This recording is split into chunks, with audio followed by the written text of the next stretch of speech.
Oke ya, terima kasih kelompok 1. Selesai? Sudah siap? Bagian siapa kelompok 2? Coba. Kawan, kawan. Insya Allah siap Pak, cuma menunggu PT. Iya, oke ya. Silahkan. Ada ya, Wan ya.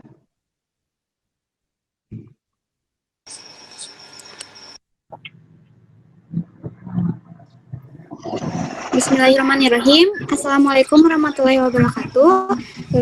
Puji syukur mari kita panjatkan kehadirat Allah Taala karena dengan rahmatnya kita dapat berkumpul dalam keadaan sehat walafiat. Salawat serta salam semoga terlimpah curah kepada junjungan kita Habibana wa Nabiyana Muhammad Sallallahu Alaihi Wasallam, kepada keluarganya, kepada sahabatnya, kepada tabiin, dan sampailah kepada kita sebagai umatnya. Kepada yang terhormat Bapak Dr. Elan MPD sebagai dosen pengampu mata kuliah PKN, dan kepada teman-teman semua. Ya, terima kasih. Baik, materi pertama akan dibacakan langsung oleh Rian. Kepada Rian, dipersilahkan.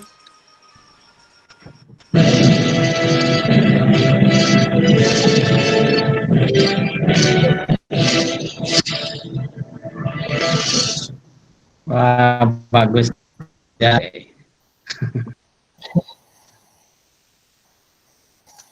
Ya, jadi yang pertama ada definisi ya. Kepedulian sosial adalah perasaan bertanggung jawab atas kesulitan yang dihadapi oleh orang lain, di mana seseorang itu terdorong untuk melakukan sesuatu untuk mengatasinya. Kepedulian sosial dalam kehidupan bermasyarakat lebih kental diartikan sebagai perilaku baik seseorang terhadap orang lain di sekitarnya. Kepedulian sosial dimulai dari kemauan memberi, bukan menerima.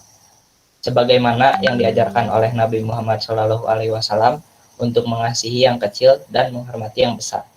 Orang-orang kelompok besar dalam tanda kutip hendaknya mengasihi dan menyayangi orang-orang kelompok kecil dalam tanda kutip.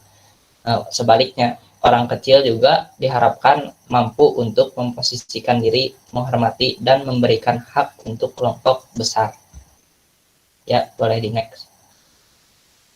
Nah, yang kedua ada macam-macam kepedulian sosial. Kepedulian sosial ini dibagi menjadi 3, yaitu yang pertama, kepedulian yang berlangsung saat suka maupun luka.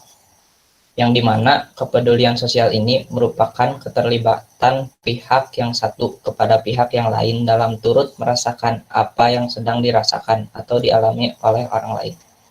Contohnya, ikut turut berduka cita pada saat orang terdekat terkena musibah. Yang kedua, kepedulian pribadi. Kepedulian bersifat pribadi, namun ada kalanya kepedulian itu dilakukan bersama. Jadi maksudnya tuh bisa aja di lingkungan itu tuh ada satu orang yang kepedulian sosial ini tumbuhnya dari satu orang, namun si orang itu tuh bisa menggerakkan yang lain supaya ikut turut merasakan apa yang ia rasakan sehingga ikut berpartisipasi juga. Cara ini penting apabila bantuan yang dibutuhkan cukup besar atau berlangsung secara berkelanjutan. Contohnya, kegiatan bakti sosial dan kerja bakti. Ya, boleh di next. Yang ketiga ada kepedulian yang sering lebih mendesak. Maksudnya, kepedulian ini yaitu kepedulian akan kepentingan bersama, merupakan hal yang sering mendesak untuk kita lakukan. Caranya dengan melakukan sesuatu atau justru menahan diri untuk tidak melakukan sesuatu demi kepentingan bersama. Contohnya, menahan ego demi menjaga keadaan di lingkungan sekitar. Untuk selanjutnya akan dilanjut oleh Saudari Nurul. Dampak positif dari adanya kepedulian sosial. Yang pertama, terwujudnya sikap persatuan dan kesatuan. Kedua, menciptakan kondisi masyarakat yang kuat dan juga harmonis. Ketiga, menumbuhkan kerukunan dan kebersamaan. Keempat, menghilangkan jurang pemisah antara si miskin dan juga si kaya. Terwujudnya sikap toleransi antar umat beragama, melakukan kegiatan-kegiatan sosial. Boleh di next. Dampak tidak adanya rasa kepedulian sosial, yaitu munculnya perilaku antisosial, memicu adanya suatu tindakan yang tidak terpuji, egoisme, munculnya ketimpangan sosial di kalangan masyarakat, solidaritas antar masyarakat, dan juga menimbulkan sikap intoleransi antar umat beragama.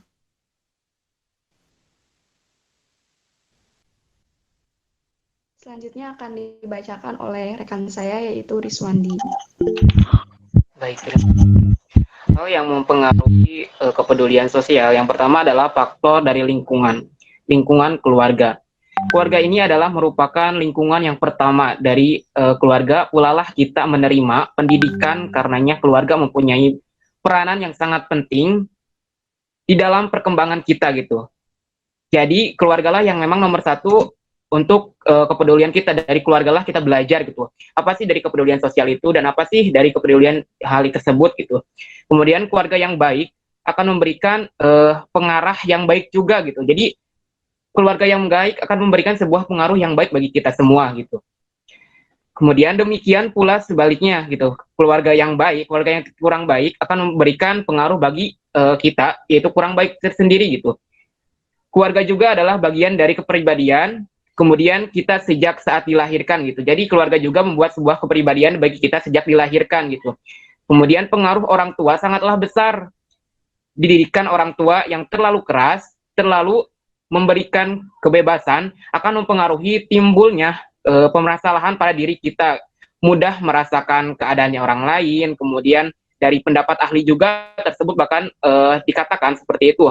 Jelaslah bahwa lingkungan keluarga sangat besar pengaruhnya dalam membentuk sikap sosial maupun kepedulian sosial. Apalagi dengan didikan orang tua yang penuh dengan kasih sayang, lemah lembut, kemudian akan lebih mudah dan membentuk sikap serta kepedulian sosial. Next. Kemudian yang kedua adalah faktor dari lingkungan sekolah gitu. Keadaan sekolah seperti cara penyajian materi yang kurang tepat serta antara guru dengan murid mempunyai hubungan yang kurang baik akan menimbulkan gejala kejiwaan yang kurang baik bagi siswa yang akhirnya mempengaruhi sikap dan kepedulian sosial. Selanjutnya dalam buku instruksi sosial dijelaskan bahwa ada beberapa faktor lain yang ada di sekolah yang dapat mempengaruhi sikap dan kepedulian sosial siswa, yaitu tidak adanya disiplin atau peraturan sekolah yang mengikat siswa untuk tidak berbuat hal-hal yang negatif. Kemudian kita tahu bahwa jika seorang guru terhadap muridnya itu tidak ada miskomunikasi, maka akan si pengaruhnya juga akan agak kurang gitu. Jadi harus keterlibatan antara guru dengan siswa gitu, agar supaya dapat memberikan sebuah pengaruh yang baik pula bagi kita semua gitu. Menaati segala peraturan sekolah itu lebih baik daripada tidak menaati gitu. Kemudian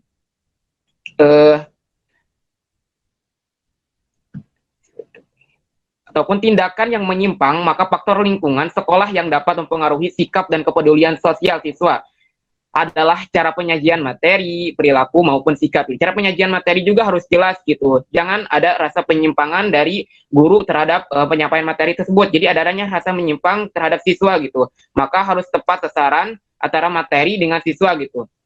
Kemudian tidak adanya disiplin atau peraturan-peraturan sekolah yang betul-betul mengikat. Jika di sekolah tidak ada betul-betul peraturan, maka muridnya juga akan semena-mena gitu terhadap peraturan yang ada di Indonesia gitu. Mungkin dilanjut. Yang ketiga ada faktor lingkungan masyarakat. Atau lingkungan masyarakat merupakan tempat berpijak para remaja sebagai makhluk sosial. Manusia sebagai makhluk sosial tidak bisa melepaskan diri dari masyarakat. Kita terbentuk oleh lingkungan masyarakat dan juga sebagai anggota masyarakat. Jadi, kita setelah terjun ke masyarakat, maka kita harus mempunyai rasa sikap dan kepedulian sosial gitu. Seperti contohnya itu membangun sebuah masjid bersama, kemudian bergotong royong, ramah tamah dan lain sebagainya gitu. Kalau lingkungan sekitarnya itu baik, akan berarti sangat membantu di dalam pembentukan kepribadian dan mental seseorang gitu. Begitu pula sebaliknya kalau lingkungan sekitarnya kurang baik akan mempengaruhi kita sebagai orang, yaitu kurang baik pula gitu. terhadap sikap dan kepedulian sosial seseorang, seperti tidak mau merasakan keadaan orang lain, lingkungan, masyarakat, yang bisa mempengaruhi timbulnya berbagai sikap, perilaku, dan kepedulian sosial pada seseorang, seperti cara bergaul yang kurang baik, cara menari, kemudian kawan-kawan, dan lain sebagainya gitu. Kita tahu bahwa kepedulian sosial juga tidak hanya memberikan sebuah bantuan, memberikan sebuah lain sebagainya gitu. Akan tetapi kepedulian sosial juga yang pertama itu adalah sebagai ramah tamah gitu. Itu menciri khaskan seorang, yaitu seperti orang Indonesia dan lain sebagainya gitu. Karena menurut saya melihat beberapa turis maupun orang asing yang datang ke Indonesia itu adalah orangnya itu ramah tamah gitu, baik sekali gitu. Kepedulian sosialnya sangat kuat sekali gitu. Maka saya katakan bahwa itulah dari kebudayaan Indonesia gitu. Faktor simpatik juga merasa tertarik akan keseluruhan pola tingkah laku orang lain gitu. Kemudian ada kesusahan ketika kita melihat orang yang emang kesusahan. Nah, itulah kepedulian sosial kita lah diuji dari sana gitu. Apakah kita akan peduli atau tidak gitu. Kemudian kita bahwa kita akan meringankan penderitaan orang lain gitu. Seperti itu. Dilanjut. Mungkin dilanjut oleh teman saya. Silahkan. Selanjutnya, faktor yang mendukung. Yang pertama, mengamati dan meniru perilaku peduli sosial orang-orang yang diidolakan. Yang kedua, melalui proses pemerolehan informasi verbal tentang kondisi dan keadaan sosial orang yang lemah, sehingga dapat diperoleh pemahaman dan pengetahuan tentang apa yang menimpa dan dirasakan oleh mereka, dan bagaimana ia harus bersikap dan berperilaku peduli kepada orang lemah. Yang ketiga, melalui penerimaan penguat atau reinforcement berupa konsekuensi logis yang akan diterima seseorang setelah melakukan kepedulian sosial.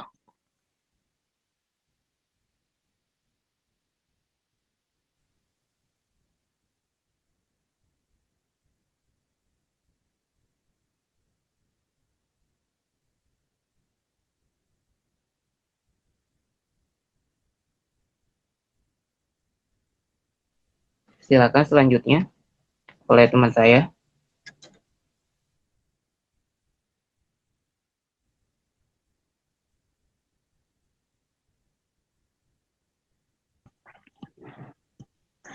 Implementasi terhadap diri sendiri, yaitu saya akan mencoba untuk sedikit demi sedikit menumbuhkan rasa kepedulian sosial sehingga masalah sosial yang terjadi dalam hidup ini, agar saya bisa merasakan apa yang seperti membantu teman lain yang sedang kesusahan dan bisa memberi solusi terbaik suatu masalah. Yang kedua, implementasi terhadap masyarakat, yaitu setelah berusaha mengimplementasikan kepedulian sosial terhadap diri saya sendiri, sekarang waktunya bagi saya untuk menerapkan sifat kepedulian sosial dalam bermasyarakat. Karena manusia sosial, sehingga tidak bisa dipungkiri. Seperti kita bergabung dalam suatu organisasi, kita harus bisa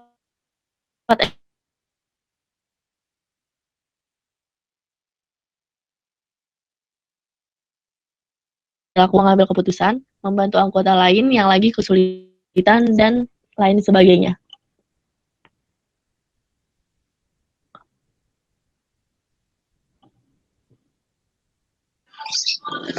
Selanjutnya, hambatan kepedulian sosial.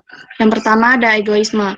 Sumber hambatan dalam mewujudkan kepedulian sosial terdapat dalam diri sendiri, yaitu egoisme. Egoisme merupakan doktrin bahwa semua tindakan seseorang terarah atau harus terarah pada diri sendiri. Egoisme dapat dibagi menjadi dua, yaitu egoisme etis dan egoisme psikologis.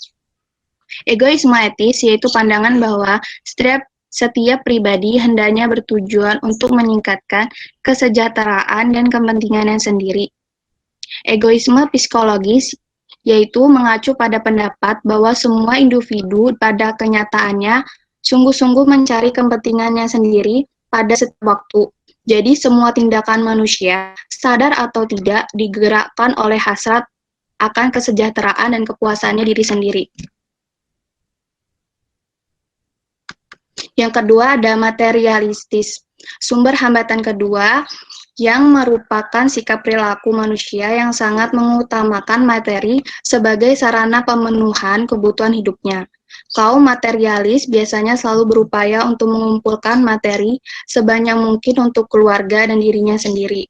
Demi mewujudkan itu, mereka umumnya tidak terlalu mementingkan cara untuk mendapatkannya. Oleh karena itu, kepedulian terhadap sesama menjadi kurang, bahkan semakin menuju ketiadaan.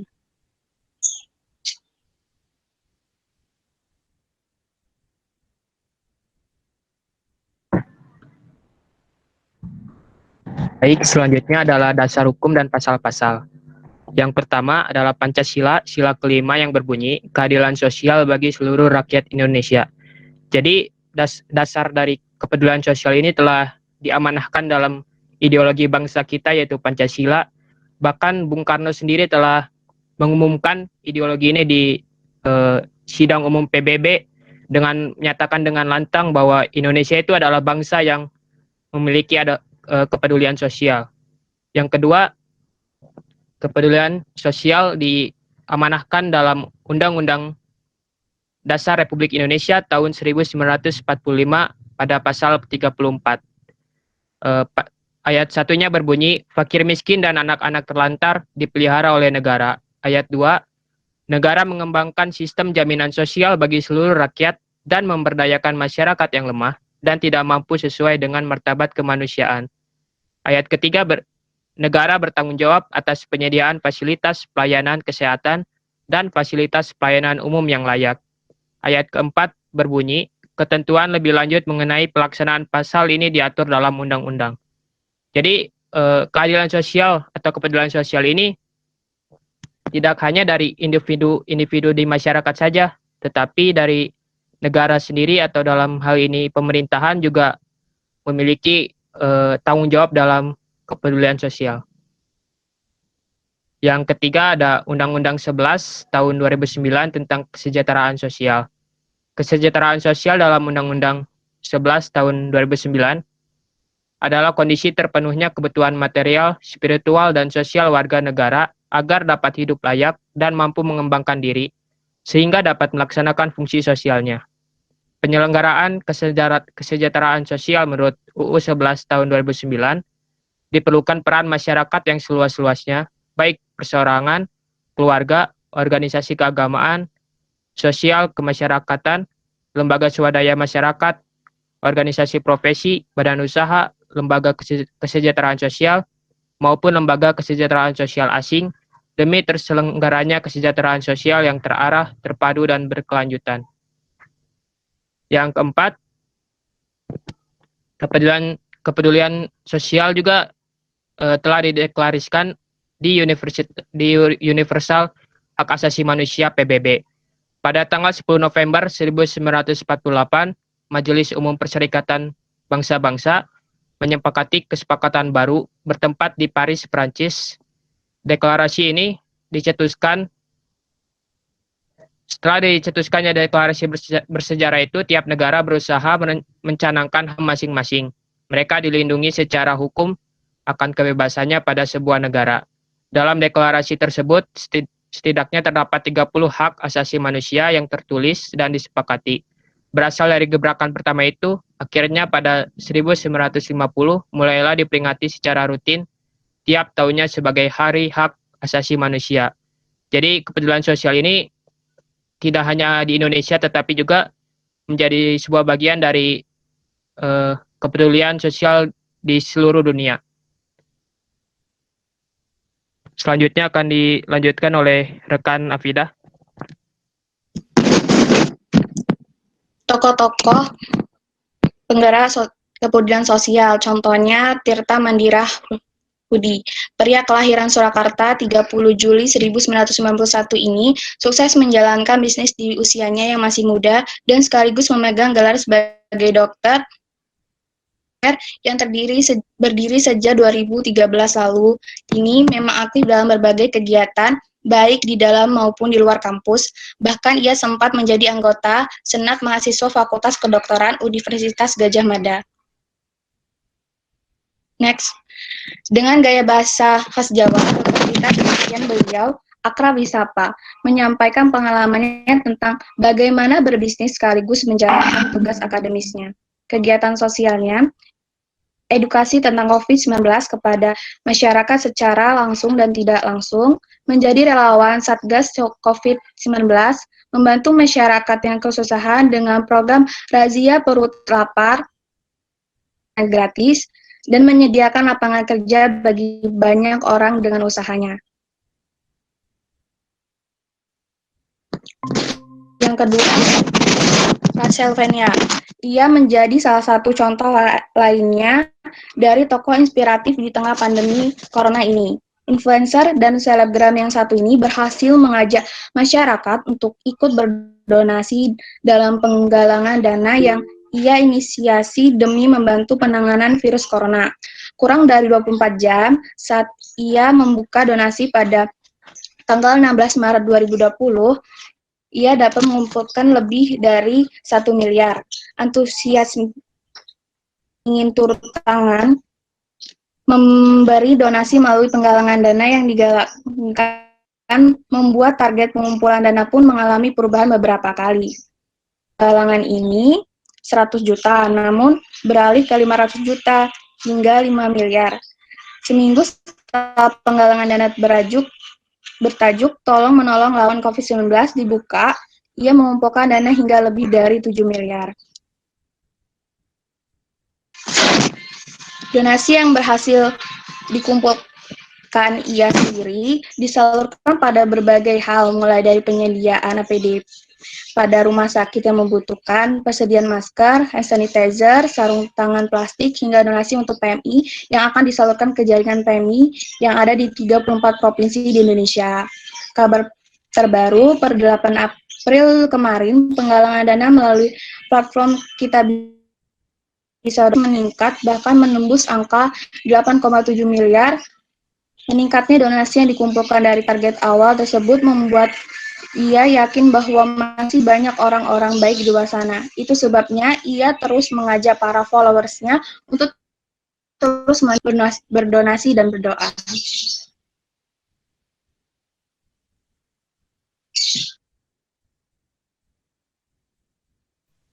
Baik, tingkat kepedulian sosial di Indonesia. Sebenarnya ini tuh ada beberapa macam seperti ada artikel dan lain sebagainya gitu. Ini tuh mesti ngambang gitu, banyak sekali yang memang perbedaan dari berbagai macam sudut pandang gitu. Pada tahun 2015 bahwa persentase kepedulian sosial itu mencapai 75%. Artinya 75% ini pada 2015 itu terus meningkat. Kemudian pada tahun 2016 mencapai sekitar 79%. Artinya dari 2015 ke 2016 mempunyai sebuah rasa peningkatan kepedulian sosial. Kemudian dilanjut dengan 2017. Pada tahun 2017 peningkatan kepedulian sosial sangat meningkat sekali, yaitu sekitar 86%. Kemudian pada tahun 2018 sangat meningkat, yaitu sekitar 88%. Sedangkan pada tahun 2019 hanya 1% saja yang meningkatnya, yaitu sekitar 89%. Pada tahun 2020 sekarang, bahwa peningkatan jumlah kepedulian sosial sangat meningkat sekali. Karena disebabkan yang pertama itu adalah COVID-19 dan lain sebagainya gitu. Mencapai sekitar 93%. Maka akan saya katakan bahwa kepedulian sosial di Indonesia ini seiring dengan tahun berganti bahwa kepedulian sosial ini sangat meningkat.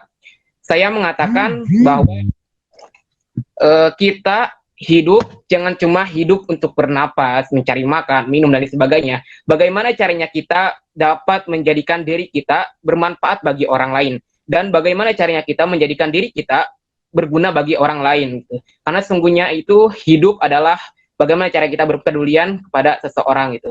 Terima kasih. Mungkin dilanjut.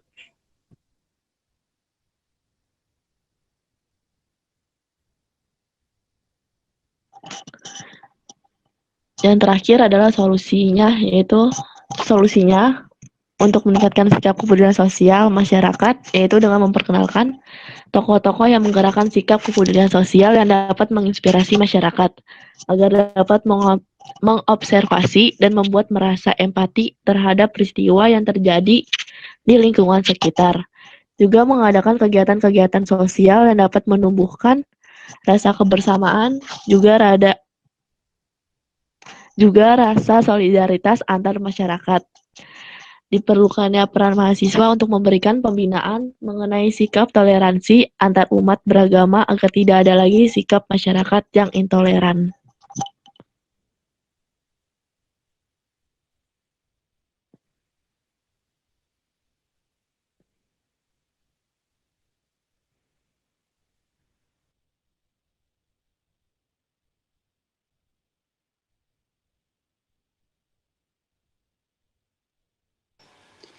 Baik, sebelum ke sesi tanya jawab, ini ada video yang akan diputar.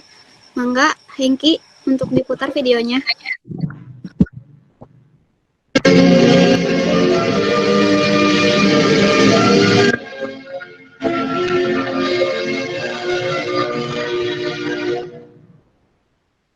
Apa sih yang ada di pikiranmu saat mendengar kata Sumpah Pemuda? Sebagian dari kita mungkin langsung teringat mengenai tanah, bangsa, dan bahasa satu Indonesia. Tapi sadarkah kita bahwa tokoh-tokoh yang ada dalam Sumpah Pemuda sebenarnya adalah para relawan yang berjuang demi kemerdekaan bangsa ini? Berkat adanya para relawan inilah, konsep Indonesia bisa lahir dan menjadi landasan terpenting bagi proklamasi. Saat membicarakan mengenai relawan, tidak sedikit dari kita yang teringat kepada serangkaian bencana alam nasional yang terjadi beberapa tahun silam, baik di Aceh, Yogyakarta, Palu, dan Lombok. Saat itu masyarakat dari berbagai penjuru Indonesia terpanggil untuk berkontribusi dan memberikan uluran tangan kepada mereka yang sedang bernasib buruk. Tidak hanya menjadi sorotan nasional, mata dunia saat itu pun tertuju pada Indonesia. Mereka juga menyalurkan bantuan logistik maupun tenaga relawan. Tapi tahukah kita, apabila ditelusuri lebih jauh, ternyata budaya kerelawanan dari bangsa Indonesia sudah tertanam sejak zaman dahulu kala. Bahkan, negara Indonesia sendiri terbentuk atas dasar semangat gotong royong yang tinggi, oleh sebab adanya tujuan bersama atau common goals untuk menciptakan identitas dari sebuah bangsa yang baru, bersatu, dan merdeka. Setelah melewati berbagai perjuangan, para pendiri bangsa menyadari bahwa perjuangannya tidak maksimal tanpa adanya semangat persatuan di seluruh Nusantara. Karena inilah Kongres Pemuda I yang berlangsung dari 30 April hingga 2 Mei 1926 di Batavia diselenggarakan. Acara ini turut dihadiri berbagai organisasi pemuda-pemudi mulai dari Yong Yafa, Yong Sumatranen Bon, Yong Ambon, Yong Islamiten Bon, Studenten Minahasers, Yong Bataksbon, Pemuda Kaum Teosofi, dan lain-lain. Di berbagai perhimpunan ini, kamu masih bisa melihat bahwa organisasi tersebut berbasis suku, ras, dan agama. Hal ini sangatlah wajar, karena saat itu masih belum terbentuknya suatu identitas yang bisa merekatkan perbedaan di antaranya.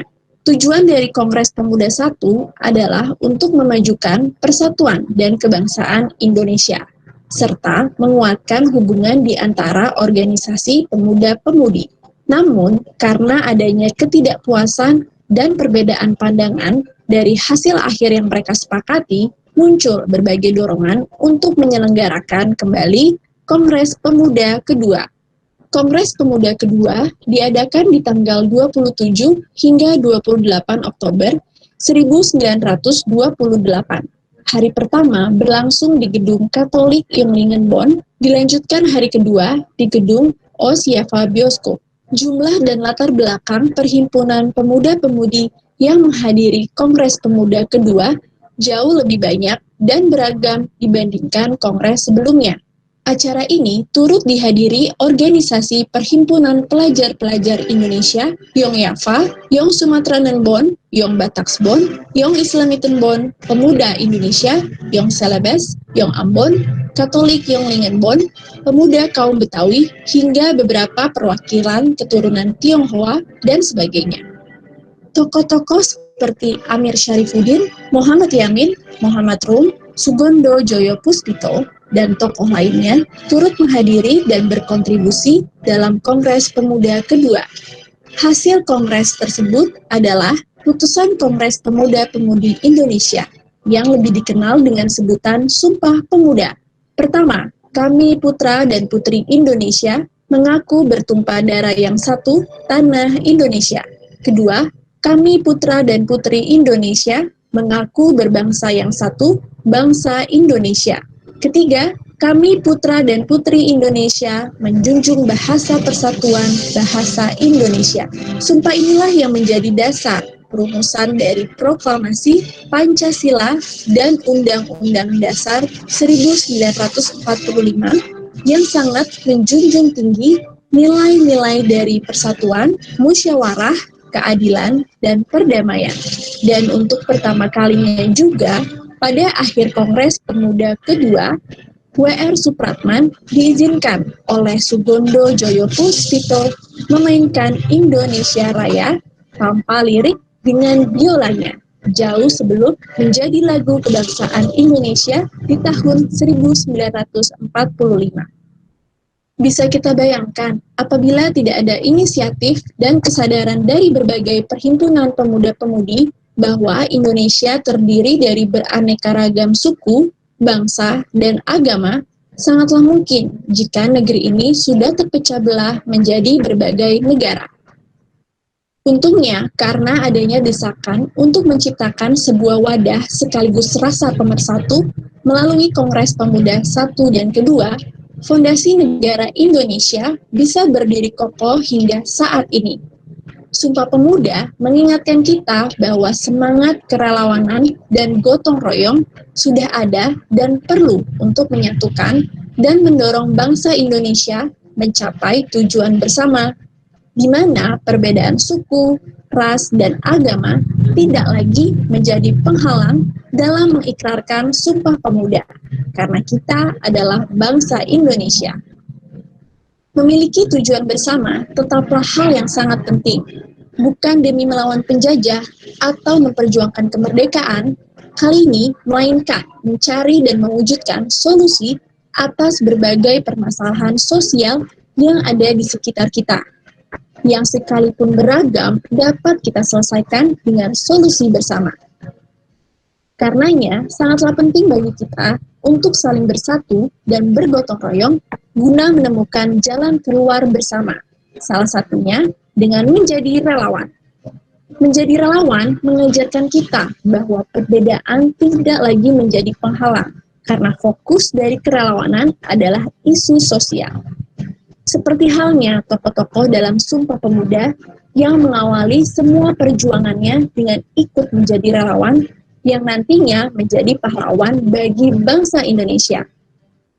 Apapun agama, suku, dan kelompokmu, kita semua dapat bersatu demi menyelesaikan masalah sosial. Melalui kerelawanan, interaksi di antara kelompok masyarakat terjadi, dan interaksi inilah menjadi jembatan yang membuat berbagai ruang perbedaan bisa bertemu, kenal, dan saling percaya, yang pada akhirnya dapat meningkatkan rasa toleransi antar kelompok, suku, budaya, agama, dan latar belakang apapun yang kita miliki. Dengan menjadi relawan, kita ikut mengamalkan semboyan Bhinneka Tunggal Ika dari Pancasila, di mana perbedaan sifatnya tidak memecah belah, melainkan saling menyatukan dan melengkapi satu sama lain.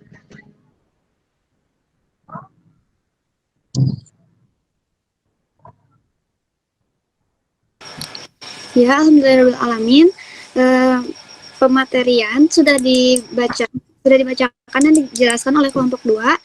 Maka sekarang saya akan membuka sesi tanya jawab untuk 3 orang terlebih dahulu. Mangga yang ingin bertanya. 1 orang saja ya. Oh, 1 orang saja. Iya. Kepada Azizah, mangga dipersilakan untuk bertanya. Iya, terima kasih sebelumnya. Assalamualaikum warahmatullahi wabarakatuh. Perkenalkan, nama saya Aziza dengan NIM 2000471, izin bertanya. Mohon maaf ya sebelumnya off cam. Tadi Rizwan menyebutkan bahwa faktor lingkungan keluarga merupakan faktor utama yang memberikan pengaruh atau impact yang sangat besar. Namun, bagaimana jika ada seorang anak lahir dari keluarga, maaf, broken home, seperti orang tuanya tidak dapat menjadi sang pandu atau contoh yang baik bagi anak, seperti sering memarahi, memukulnya, dan sebagainya. Nah, dari situ pula juga akan timbul karakter baru, perilaku, dan sikap anak yang tidak baik atau tidak memiliki kepedulian sosial, sehingga dapat membawa pengaruh buruk kepada lingkungan sekolah dan lingkungan masyarakat pula. Istilahnya dari benihnya aja udah gagal gitu, untuk menjadi pohon yang indah dan kokoh. Nah, menurut kelompok 2, bagaimana cara atau solusi terbaik untuk menumbuhkan kepedulian sosial dan karakter baik yang lainnya untuk kasus anak tersebut? Ibaratnya bagaimana ia dapat tumbuh menjadi pohon yang baik, yang kokoh, yang tidak merusak lingkungan seperti pada umumnya. Terima kasih.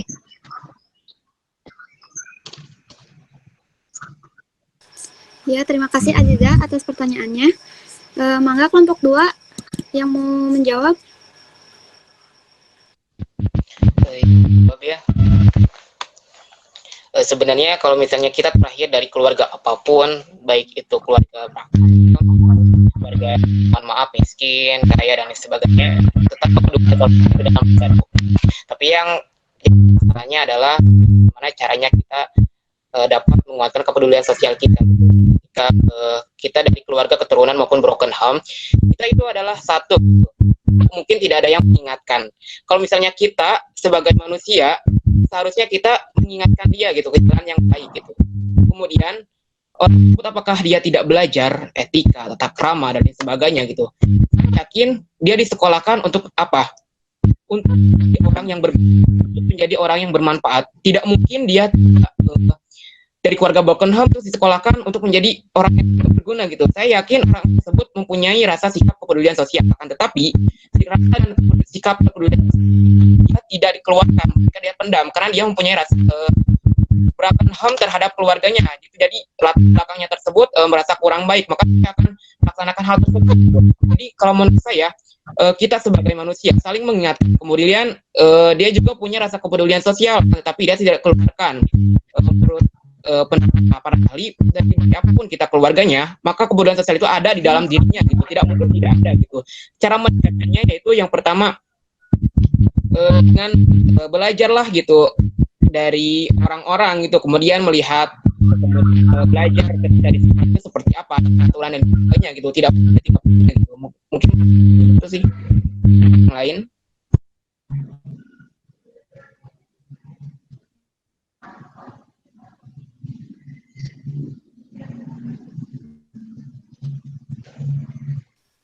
Ya, terima kasih kepada Rizwandi untuk jawabannya. Bagaimana kelompok 2 yang lain, ada yang ingin menambahkan jawabannya? Ya, izin menjawab. Ya, silakan Hengki. Izin menambahkan. Tadi kan bertanya bagaimana mencegah anak broken home untuk tidak merusak lingkungan. Nah, kalau saya melihatnya dari salah satu contoh kasusnya dari seorang broken home yang bernama Aska Corbuzier. Nah, itu kan kedua orang tuanya bercerai. Tetapi kalau dapat dilihat anak ini tuh nggak pada umumnya broken home gitu yang punya masalah-masalah seperti itu. Kenapa demikian? Karena si orang tuanya sendiri itu bisa mendidik anaknya. Jadi kembali lagi bagaimana orang tua itu belajar bagaimana menjadi orang tua, bagaimana mendidik anak dan sebagainya. Terima kasih. Ya, terima kasih Hengki atas jawabannya. Bagaimana Aziza? Apakah sudah jelas?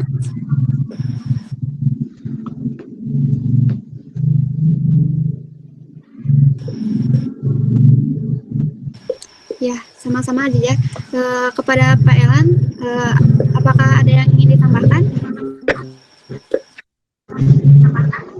Terima kasih nih kelompok 2 telah mempresentasikan dengan baik, ada videonya, kemudian di awal juga terlihat ya ada foto-foto anggota timnya. Lagi oleh yang lain disempurnakan lagi ya supaya tayangannya lebih menarik. Pun bisa ikut mengikuti ya tayangan-tayangan yang dianggap menarik bagi kita semua. Juga oke, terima kasih ya. Kelompok 2, saya ucapkan terima kasih karena materi kepedulian sosial dan PKN ini salah satu hal yang penting ya dalam kehidupan kita. Ini orang sudah masing-masing begitu ya dengan teknologi ini, semua sudah hidupnya sudah grup-grup, terbagi beberapa grup ya. Ada grup kelas KWU AB, KWU SEUPI, kelas, ada grup lagi kelompok, wah masing-masing ya kita. Nah, tetapi tentu saja ini jangan sampai mengurangi kita untuk tetap peduli pada sesama kita. Di dalam kehidupan bermasyarakat kita ini tidak akan bisa hidup sendiri tanpa bantuan orang lain. Ya, saling kasih info dengan yang lain. Kemudian bukan hanya itu, mungkin hal-hal lain bisa kita perlu bantuan juga orang lain. Di saat sekarang ini rasa peduli sudah mulai menipis, bagaimana PKN ini menghadirkan agar itu tetap peduli terhadap sesama ya, rasa empatinya dan lain sebagainya. Jadi ini adalah kelihatannya sepele materi ini, tapi kalau kita gali ternyata memang sangat luar biasa ya. Kelompok 2, silahkan. Sudah selesai. Silahkan. Diberi kesimpulan dulu aja ya. Baik, terima kasih Bapak. Selanjutnya izinkan saya untuk membacakan kesimpulan dari pematerian yang telah disampaikan. Kepedulian sosial adalah perasaan bertanggung jawab atas kesulitan yang dihadapi oleh orang lain di mana seseorang terdorong untuk melakukan sesuatu untuk mengatasinya. Ada 3 macam kepedulian sosial, yaitu kepedulian yang datang pada saat suka maupun duka, kepedulian bersama, dan kepedulian saat situasi mendesak. Kepedulian sosial memiliki beberapa hambatan, yaitu adanya sikap egoisme antar individu, dan adanya sikap materialistis, yaitu sikap yang mementingkan kepentingan materi dibanding kepentingan lainnya. Untuk meningkatkan sikap kepedulian sosial masyarakat, yaitu dengan memperkenalkan tokoh-tokoh yang menggerakkan sikap kepedulian sosial.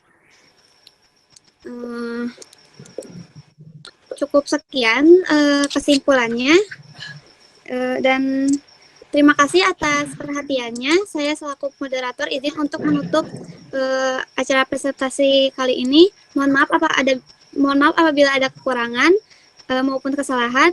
Terima kasih atas perhatiannya. Wassalamualaikum warahmatullahi wabarakatuh. Salam ya. Terima kasih ya. Mohon absennya diisi.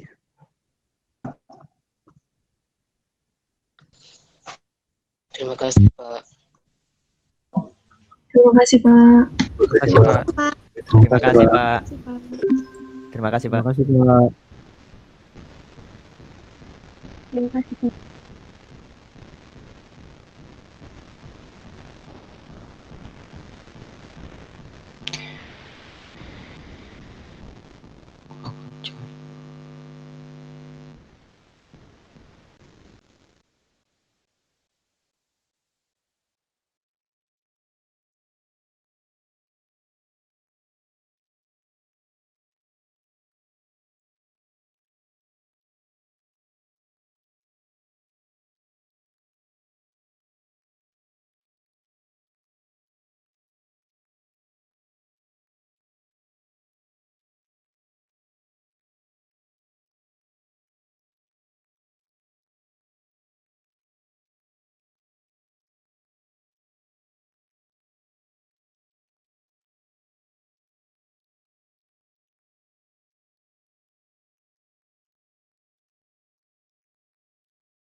Mohon izin live rekan-rekan. Aku juga, bye-bye. Assalamualaikum.